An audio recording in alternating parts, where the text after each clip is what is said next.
Welcome to the Inner Athlete Podcast, where we discuss all things youth athlete development and youth mentoring. Welcome back to the Inner Athlete Podcast.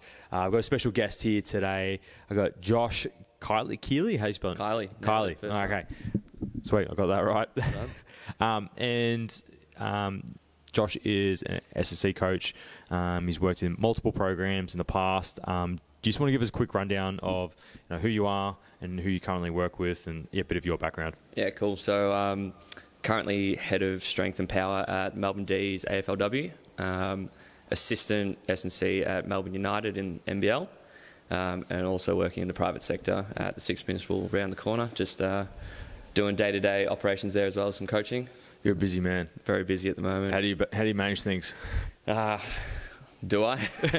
No, currently it's not too bad when both the team sports are in season, because obviously training loads will go down and everything, so performance is priority. But then, when they're both in pre-season, and that's when the gym is the busiest in the private sector because everyone's coming on in off-season, gets pretty hectic. But conversely, between like May and June every year, it's very quiet. There's no sports going on for me. Everyone's in season at the Sixth Principal, so that's when I get to chill out. Yeah, then you're just managing those of sustained an injury maybe early in the season. Yeah. Cool. I want to discuss more about the AFLW side with you today, because I think AFL and AFLW has really taken a bit of a boom lately. Yeah.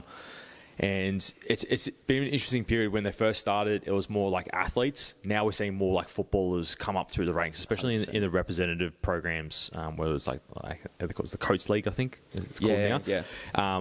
Formerly the NAB League. And seeing that happen in the VFLW system is kind of like it's promoted a lot of players into the AFL realm. And then obviously they want 18 teams. I think that's the goal. No, they're there now. Oh, they're there now. Yeah. Okay, well, I'm a bit behind the times. So they're there now. So now we've got more, I guess, like footballers in the program. Then how long's the season for the girls? So currently 10 rounds home and away season, then 4 rounds of finals. Yep. And we've just come off our longest pre-season, 14 weeks, as opposed to last year when they had 2 seasons in a year and they only got 6-week off season and then into a pre-season. So things are still evolving in that space. But currently it's just the 10 rounds of the home and away season.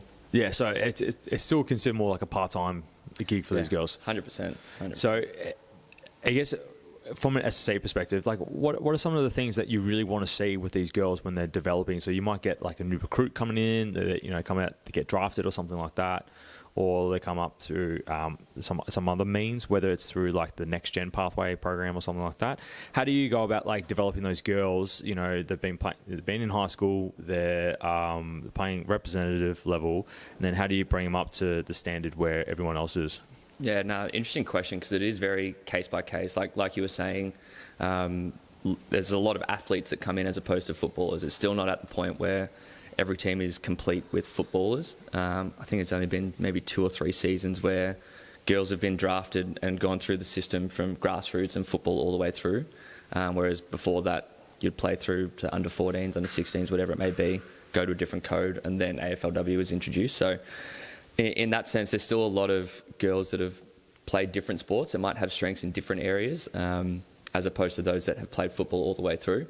And then, coming through the academies and things like that, those girls may not have had the resources of strength training and things like that. So it's very much starting with the basics, getting the fundamentals right with a lot of them, which might be very different to how the men's do it because they've been through VFL programs or, like you said, the Coates League. They're well established. Yeah, where they would have those resources and they might have a bit of experience in the gym. So you can actually get them started a bit further down the track, a bit more accelerated in their progression, as opposed to those girls that are coming into the AFLW. They might not have had any experience in the gym, so it's just teaching them the fundamental movements and building from there. But case by case. Some of them might have more experience because they've played high-level sport in a different code, and so they've had those resources and that experience, but some of them may not have had much at all. So it really comes down to assessing where they're at. 100%, yeah.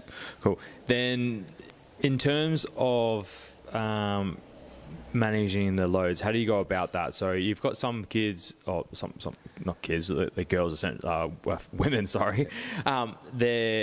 they're probably working part-time, or they might be studying part-time or working full-time. How do you go about like managing their load? Yeah, well, I can only speak for our club and how we do it. And Melbourne are great with that sort of stuff. We've got a few girls that do work full-time, and so got to be conscious and considerate of their time that they're pursuing careers during the week as well. So they might need to catch up on extra gym sessions or skill sessions outside of what the team's actually doing. But then on top of that, we've got all the sports science and wellness stuff that's tracking how the girls are feeling and how they're prepared going into each week. So we do our readiness and our wellness testing, Nordic scores, counter movement jumps, all the well-being questionnaires, things like that, and take that into account each training session, whether we need to dial a few girls back, or if girls are feeling good, we can ramp them up, and case by case in that instance. Yeah. Then how do you work with the girls and the women's side versus like the boys side? Like what are the key like differences between the two, if there are any, anyways? There's the obvious physical differences. We know women's bodies are built differently to men's. So, for example, the main one everyone would know about is women's Q angle. So their femur coming from their pelvis is at a sharper angle, which then changes the way they may move or put them at risk at certain injuries, things like that. And so strength in different areas as opposed to men's is one of those things. But I find the main difference is like the psychosocial factors. Like you get a male and a female athlete into the gym, and you could probably guess which one you're going to have to try to rein back in terms of load and pushing weights and stuff, and which one you're going to have to encourage, like, let's get after it. I feel like every teenage boy starts their gym experience pretty young, all looking to get in there, get big, put on muscle and size and stuff, whereas females are a lot more apprehensive with that sort of stuff. They might not have the education of gym doesn't automatically equal mass. Like it doesn't work like that where you come into the gym and you're automatically going to put on size. So following up from that, how do you go about that? So you got like a 18-year-old who's might have dabbled in a little bit of gym in S&C just because she's had to throughout their pathway. It's like, how do you then they might have to have some more level of autonomy, so they might have to come in at different times to actually run through the program, and they're not pushing themselves. How do you go about having that conversation with them and trying to educate them along the way? For those that are not pushing themselves because they are concerned of, I don't want to put on too much size, I don't want to be bigger or musclier, like I usually tell them, if it worked like that, I'd be a massive strength coach. I'm not. By looking at big me. meathead. It doesn't work like that. Like I can throw around some tin, but it doesn't automatically make me a big muscly guy. Like there's multiple factors that go into it. So as soon as I say that, they crack a joke and laugh at me because I'm skinny. So thanks for that. But genetics. Exactly. But it opens up those conversations of, okay, there's more to it than just lifting weight equaling putting on size.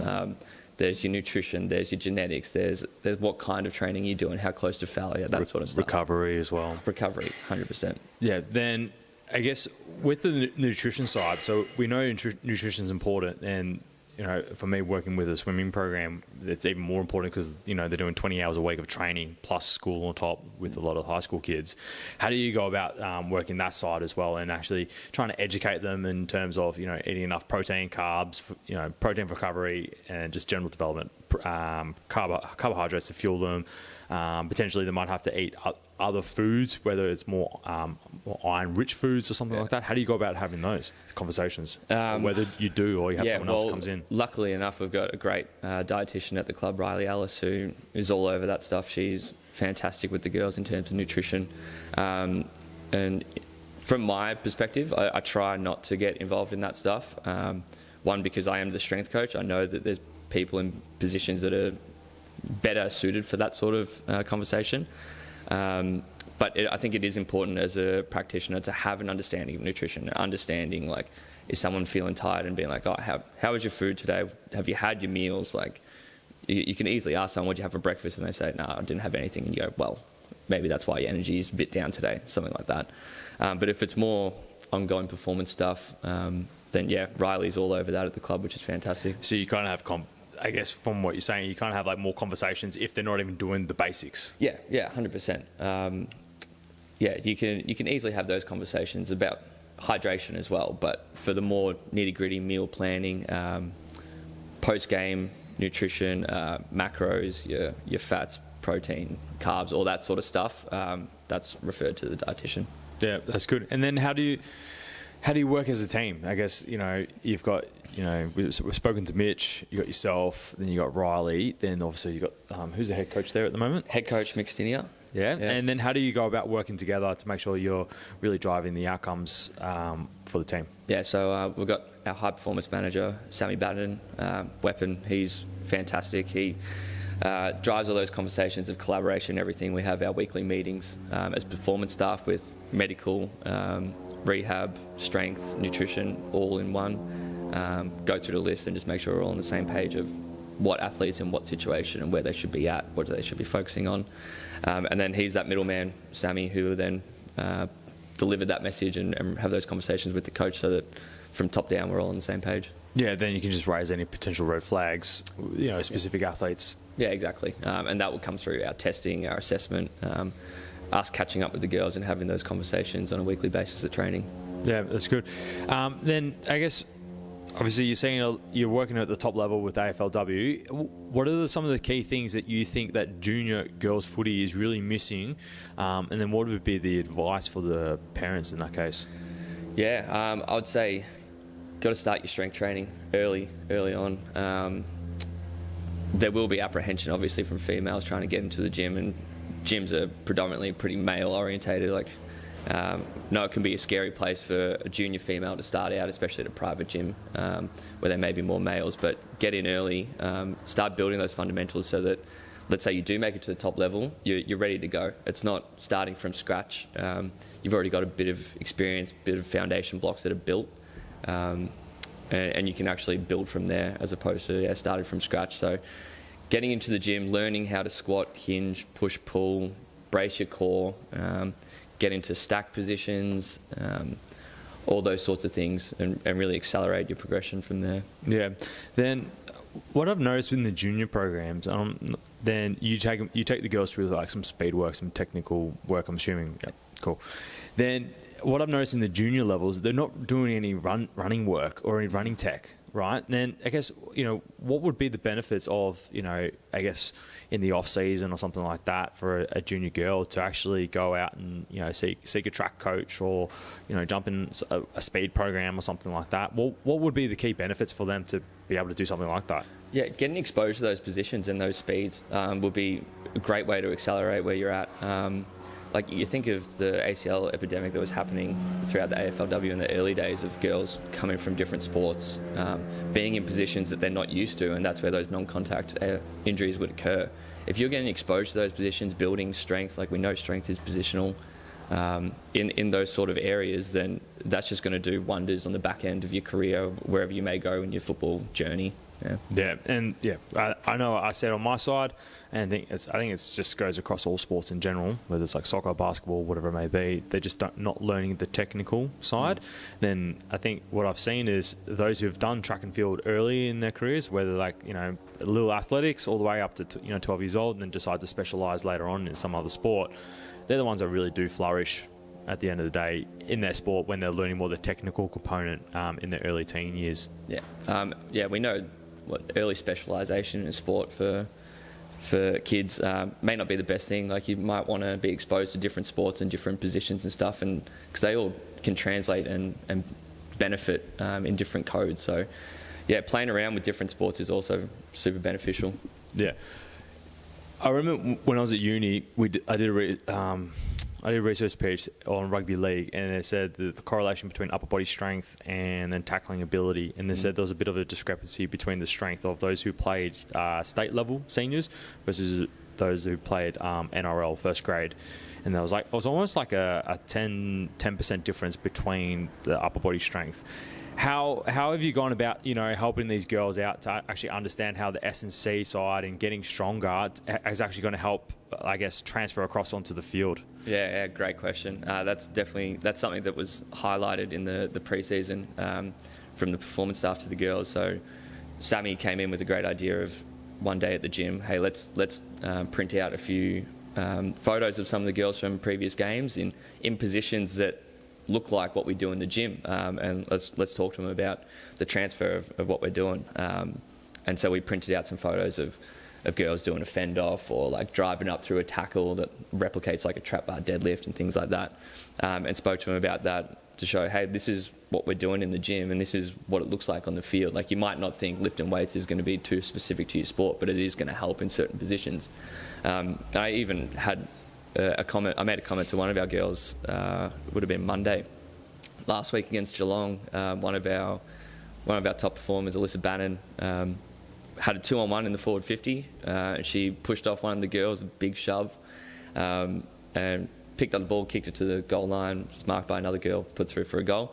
And I said to her, I was like, first thing I thought of when I watched that was like you going after it and your 3RM bench press. Like, she was so determined to hit a certain weight. Like, she was really taking it seriously.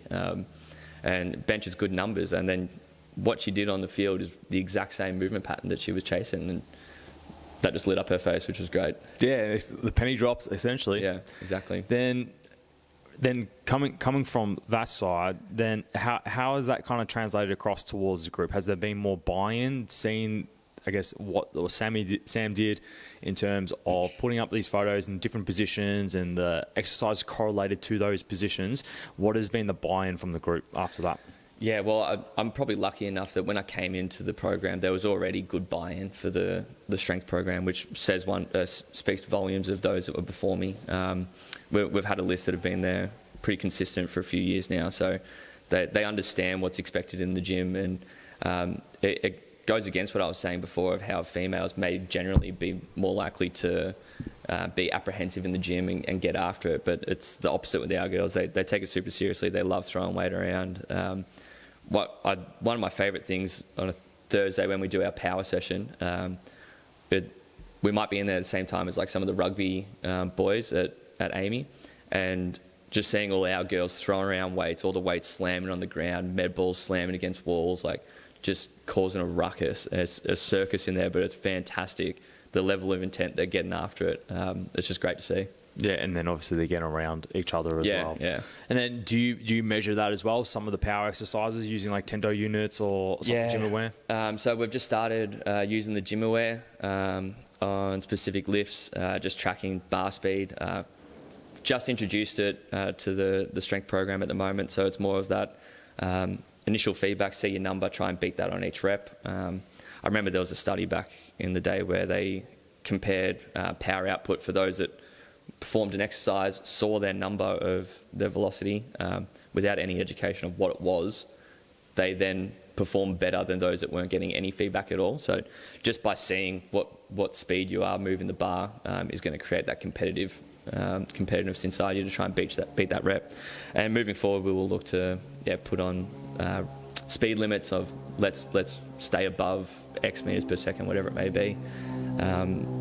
That's how we're tracking our power at the moment, and then tracking our strength just through percentage base load based on 3RM testing that we did earlier in the year. Yeah, I want to go back to, I guess, the education side for the younger kids that are coming in through the system. Obviously, we want them to train in the gym in an environment like this. How then do you talk to them from more of like an injury prevention perspective as well? Do you talk to them just from a performance perspective? So if we know that they're more biased towards whether it's ACL or hamstrings or whatever it may be, right? Do you talk to them from that perspective on how the strength training is actually going to help as well with them? Or I'm more of the belief of going after performance. I don't want to raise red flags of, hey, like your Nord score is showing this, which puts you at high risk of hamstring injury. Like I might know that's what it highlights, but it's not something that I want to be feeding into their back of their mind. It might just be like, hey, here's an opportunity to get better in this particular exercise. Let's add in some extra single leg hamstring work or something like that. I'm more of a believer of saying let's get to the best of your abilities rather than avoid the worst case scenario. Just that positive sort of affirmation rather than feeding into the injury sort of side of things. Yeah, you're trying to like work them up to a higher point than rather worry about like what potentially could happen. Exactly. If they continue down this route. Yeah, especially with injuries. Like there's only so much you can do to prevent them. We know there's lots of injuries that you may not be able to prevent, but all we can do is set ourselves up for the best case scenario and prepare as best we can to avoid what we can and control what we can control. But understanding that we're in a contact sport, it's chaos out there. Like anything could actually happen. Yeah. Then probably the last point I want to make is like, how do you go about, like, if they do get injured, how do you go about the whole process? What's kind of like, you know, walk me through, say if I'm an athlete, I get injured and what happens there? Well, that's where we've got a fantastic rehab team. So we have Mitch Walker as lead physio. Whether it's in a game training, he'll probably assess them. He'll make the call with Sam, high performance manager, on what's to go in that actual session, whether it's the game training, are they going to be modified, or we take them out completely. Most of the time we're trying to get them to complete as much of training as possible. So let's start still doing some handball work. Like let's keep up our load and our skills and everything in every other aspect that we can, and can control that while the injured site can heal. And then moving forward, there will be assessments on each training session, and that's where our performance meetings come into play, and discuss what gym might look like, what skills might look like, what match simulation, what can they actually participate in. But the outcome is try and get them to do as much of the main session as possible, and go from there. Yeah, so I guess the main thing is you're allowing them to do as much as they can within the confines of the injury and the limitations of what they have, then reassessing that after every training session, essentially. Yeah. Then how has that been? Does that help build up their confidence, getting back into training with the squad? You know, what do you see in terms of outcomes, in terms of buy-in with the rehab process? Yeah, absolutely, because then they feel like they're not starting so much further back. And it's pretty common in the private sector as well. Like, you might have someone that gets injured and not come into the gym for 2 weeks. They're like, oh, I'm injured, I'm just going to give it a rest. It's like, no, well, why would you let every other aspect of your physical qualities fall backwards when you've got an injury to one site? Like, yes, that's going to go backwards because that needs to heal, but let's keep up every other aspect to as high as we can, so that you aren't starting from scratch in all these other areas when you do eventually return to full training. Yeah, it's super important to keep up like your upper body load, whether that's skills, strength, power, or vice versa. If you injure your shoulder, let's keep up your running load. Let's keep up your kicking if you can. Yeah, like not letting everything fall behind just because of one minor hurdle. Yeah, and I think that's probably the key message for all parents, really, or even anyone, is like, just find someone who knows what they're doing. If you don't know, Mitch Walker, we do endorse his work. Yeah, we send our guys and girls down there. Yeah, True Active. Thanks, Mitch. Plug. And yeah, then he will always get back to us, or one of the girls at True Active will get back to us, and what can they actually do as well. Because we do see some parents that kind of pull them out. It's like, oh, we just want to be really cautious and careful. I'm like, well, they're at school jumping off equipment all the time. So I'm like, they're going to be more reckless. Yeah. And at least we can kind of control how reckless they are when they're here as well, but also build their confidence back up as well. Because there's like, oh, my fitness has gone down. I was like, well, that's what happens when you neglect one area, because as you mentioned before, there's different characteristics, different systems that we want to be working when one particular area is out for the time being. So whether it's an ankle issue, okay, we can get on the arm ergometer, we can get them on the ski erg if we want to build up their conditioning. Maybe they might be able to do a little bit of rowing as well, so they're not, if it's cycling, they're going to be pushing really hard, but if it's rowing, it might be a little bit easier for them to do. Obviously, no running for the time being, then gradually build them back up as well. Yeah, 100%. It's so common in private sector where a kid might hurt themselves and the parent goes, I think he's just doing too much, might need a bit of a rest, we'll take 2 weeks off. It's like, no, we know the number one reason people get injured is load management, like big spikes and drops in load. So why would you have a massive drop in every area and then try to ramp it all back up at the same time? Like, let's keep as much consistency as we can. And then just rehab from there. Yeah. Then I think, well, that goes into my next question, is like, you've got all the girls are working part-time or full-time at this point, and then they're in season as well. And I think it's kind of like a similar picture for a lot of like girls coming up through the system as well. Do you have a way of like how you can best assist them outside as well? So whether it is, helping out, if they're struggling with their sleep or something like that, or setting up their training diary, helping them become more effective and efficient. Do you have a wellness team that helps with that side specifically to kind of make sure that all the prep work is kind of done so their days are really effective and efficient? Yeah, that probably falls on a few people, but we're lucky enough where we might only have 5, if not maybe less, girls that are actually working full-time on the side. Because it is a growing sport with the CBA that was signed this year as well as last year. It just keeps getting better and better for the girls, which is good. So more than not, probably treating it like a full-time job currently, football, even though it may not be paid like it just yet. So it's good that most of them can actually get that done. So there's only a few that we do need to chase up and be like, all right, where can we get these sessions in that you're not able to do? And that's just working what works best for the girls. So one of the girls lives locally to Six Principal, so if she misses a Monday uppers session, she can easily come down to the Six and get it done there. We've also got like our player welfare that will be chasing girls up and making sure that they're all good with their home lives, their work and everything like that, so that they're best set up on the outside in their personal life to then perform for football. Yeah, I think that's a critical thing. Make sure your home life is sorted. In some regards, at least being managed, so then at least you can perform your best at training and also on the field as well. How do you find do you get to travel with the team, or are you? I don't. Yeah. Not on the budget yet. Which I don't mind at the moment with everything I've got going on. Probably a bit of burnout happening for me if I was travelling every week too. Yeah, because it'll take out at least 2 days of work. I guess maybe moving forward that might be the case. We'll see. As well, yeah. We'll see how soft cap. Hopefully that keeps going up. Yeah, well, it sounds like it is. Well, I guess with the participation rates, it's just like it's going to start growing even more as well.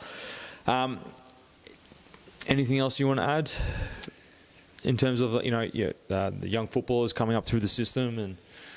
No, I'm just loving the attention that women's sports is getting. A lot of it is off the back of the Matildas and what they were able to do, but I feel like even before that, AFLW was just slowly growing and growing.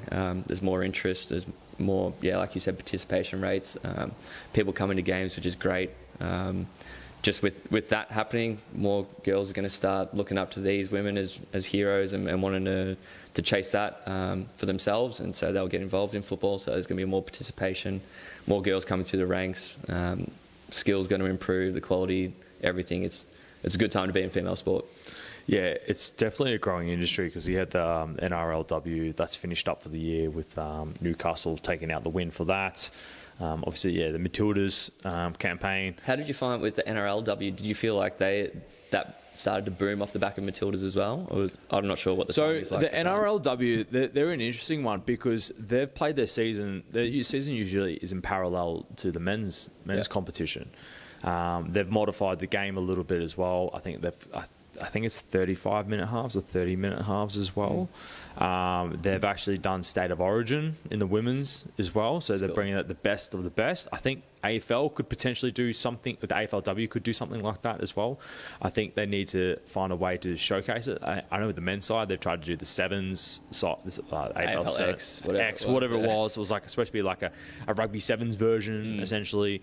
They tried to do like All-Stars versus Victoria. I guess with State of Origin, there's such a historical element to it.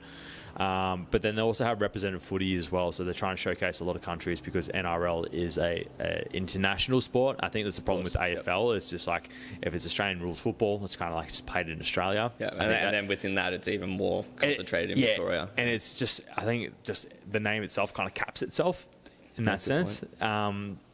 With National Rugby League, they've got the World Cup as well. So the sport. Rugby league is growing worldwide. I think the problem that we'll probably have in Australia with the AFLW side is it because you're kind of competing against one another. So the only, I guess, with the men's league and other sports as well. So I think the main thing is if what they're trying to do is now they've got 18 teams now. Is trying to work in conjunction with the men's side as well. So obviously a key thing that they would want to see is the standard actually picking up over time. So I think that's going to be the real key thing is seeing the standard really pick up because you've seen that in the US, like the women's soccer in the US, their standard's actually really good. Especially if they're considered number one at one stage as well. So and then you had a lot of buy-in and a lot of fans will go to games where I think with the AFL it was like really slow because people didn't know what to expect. from that. And the league's been around for 7 years? 7 years, 8 seasons. So I think 8 seasons, right? So I think we need to be patient with it because the men's league has been around for 150 years. It only kind of like sped up because of technology. Yeah. And I think with the women's game, it's more about just bringing the standard up and having a greater talent pool over time and nurturing that from a grassroots level.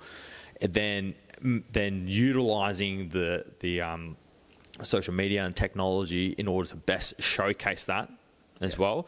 Then you've got, ambassadors to the game. Taylor Harris, with the kick, the infamous kick, just bombing it. Then who's your captain? Currently Kate Hall. Kate Hall. Who was the Daisy? Daisy, that's right. Daisy Pearce. Daisy Pearce. Yes, and then she became like almost like not like a cult figure, but she became like a real role model. Yeah, absolutely. I think we're going to need more of those to come out of the woodwork as well, to really help showcase the skills. I think doing more like family days and open days to encourage the next generation. But I think the caveat is concussion. Yeah. I think that's the biggest caveat in this whole thing, because concussion has become more of a hot talking point. Yeah. It's a very touchy area, and I know I'm not too sure what it's been like with the Ds at the moment with the concussions, but there was a period where it was just like it was left, right, and centre with the girls, with the women's league.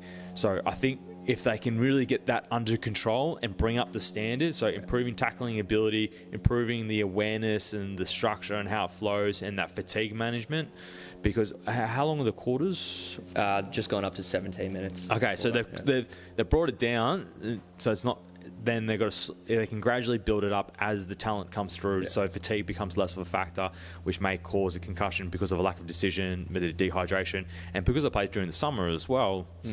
They're going to be even more dehydrated compared to the men's league. But number two, then if they're more dehydrated, there's less cerebrospinal fluid to help protect the brain when it's sloshing around when being tackled as well. So there's so many factors that are going to be that we have to consider. Then unfortunately, it was that she was like Adelaide Crows player. She was in the paper earlier this year. For concussion? I think it was for concussion. She sustained like 3 or 4 concussions, and they were really bad. Not too sure exactly on the article, but it has become a lot more prevalent in that sense. So I think parents, especially, parents are more protective of their girls. I think it's just more of an inherent thing. And that needs to be addressed as well as they come up through the ranks. Then obviously we know strength training is going to help mitigate that, especially because... And then improving tackling ability, improving the skill on how to tackle, so you're protected and the other person's protected. And then obviously modification to the rules is going to help prevent concussions from being a bigger deal moving forward. And then obviously the flight of the ball is obviously a big issue. Your fist flying, people jumping up, people's legs being taken out. I think that's my personal concern. I played rugby league growing up. I got out of the sport because I think I sustained one head knock, and I was like, all right, my career's not going anywhere, and I'd like to keep my brain. Yep. So absolutely. Wouldn't we all? Yeah, I think that's probably going to be the caveat moving forward for a lot of parents as well. If they want their girls to play, like they've got great role models and all that jazz. But if concussions become more of a prevalent thing, and then we're not the AFLW not doing due diligence in this case, we potentially. It may hamper the sport itself, or just put like a bad label on it. But look, it's a great sport. I remember where it first was to where it is now. It has, leaps and bounds, has evolved. But I think, the concussion, ACLs, they're probably the two main ones. Just on concussions, we know that AFL is doing a lot of good work to try and protect the head in the men's, and that also trickles into the women's. But yeah, like you were saying, the strength training, I think, I don't want to butcher the stat, but I think it's for every pound of neck strength you add, it reduces risk of concussion by 5%. So getting in the gym and getting strong in certain areas can help reduce that. But then it's also, like you said, the skill acquisition. You look at some of the local leagues of football and how dangerous it is for the girls, because they haven't been taught how to go after the ball and do ground balls and protect your head. And so just the more exposure they can get to skills and trainings and things like that, is going to do wonders for the girls. Yeah, and you're reducing the risk at the end of the 100%. day of executing at such a high level as well. Yeah, I think that's pretty much it on my end. Yeah. Anything else that you want to add? No, go D's. Yeah. Oh, there you go. We got Josh. Josh at the D's. Also works at Six Principal. A good buddy of mine. Runs a joint there as well, and then Melbourne United as It's well. all happening. Yeah, a busy man. If you like this episode, please like, subscribe, share. It's the same message every single time. We want to make sure we get this out to all parents and even the youth athletes as well, because we just think this is such a neglected area, and it's just not spoken about. Yeah, we talk about high performance at the top levels, which is great, fine and dandy. Enough people do that already, but not enough people are doing it at the junior level. I think that's the biggest issue that we have. And if we want to raise athletes that are, healthy, physically prepared, reducing the risk of, issues, physical and mental as well, there needs to be some level of preparation that's happening at the junior level earlier on. Then that will filter through as they get older. Then they'll be better to manage themselves once they reach the top level or whatever that may be for them. So until the next one, thanks. Cheers. You have just listened to the Inner Athlete podcast. Be sure to subscribe to stay up to date with the release of weekly episodes. Be sure to follow us on Facebook and Instagram to get great tips on all things youth athlete development and youth mentoring.